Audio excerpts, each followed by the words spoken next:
Well, we've seen them storm the Capitol and buy the Made in China merch by the truckload. But today, we'll show you eye-opening video, incredible video of Trump voters doing something, well, they never expected they'd do. They're panicking. And we have great video of a focus group of female Trump voters from Wisconsin, echoing the fears shared by all MAGA Republicans and Trump boosters. Because as Vice President Harris assumes her place atop the Democratic ticket, the shock and awe of running a convicted felon against a former prosecutor has Republicans offering up their most sophisticated arguments against the candidacy of Vice President Kamala Harris. There's the DEI press secretary telling you that the DEI vice president is the future of the party here. And so the future looks kind of dim for the Democrats here, but this is no shocker either. Kamala Harris, she's the original Haktua girl. That's the way she got where she is. And the party's going downhill if it's in her hands. That was tough. That was harsh. Okay, maybe that did cross the line. But in other sectors, more nuanced objections to Harris's candidacy were raised by other decent, prominent Republicans. Biden said, first off, he said he's going to hire a black female for vice president, and that he just skipped over. What about white females? What about any other group? It just, when you go down that route, you take mediocrity, and that's what they have right now as a vice president. So are you suggesting she was a DEI hire? 100%. She was a DEI hire. Okay, that wasn't really nuanced either, but since the DEI issue has been erroneously raised, well, here's a real example of affirmative action in action. Please indulge this sidebar from the files of the supremely hypocritical.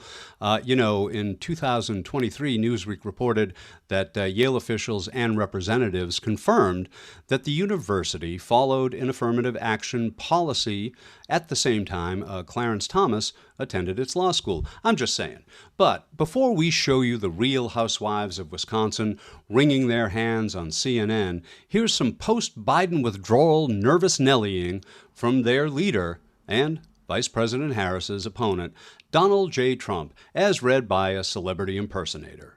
So we are forced to spend time and money on fighting crooked Joe Biden. He polls badly after a terrible debate and quits the race. Now we have to start all over again. Shouldn't the Republican Party be reimbursed for fraud? Well, kindly, Stephen Colbert also read another early reactive tweet that also showcases Trump's deft sense of humor and impeccable sense of timing. Tomorrow, crooked Joe Biden's going to wake up and forgot that he dropped out of the race today. Then yesterday morning he posted, "It's a new day and Joe Biden doesn't remember quitting the race yesterday." Do you remember making that joke yesterday? So clearly there is panic in the air, so much so that the enthusiasm greeting Harris's candidacy has obviously made many Republican public figures default to long-held racial and misogynistic tropes. But what about the average voter, particularly the average middle American female voter? In this case, the ones we're going to see in this great bit of video, it's really cool. Check it out. I mean, think about it this way. A week ago, they were all in orange hog heaven. Now they're mopping their brows and sweating it out till November. Have a look. Do you think that having Vice President Kamala Harris as the nominee dramatically changes Donald Trump's odds of winning? I'm worried about it.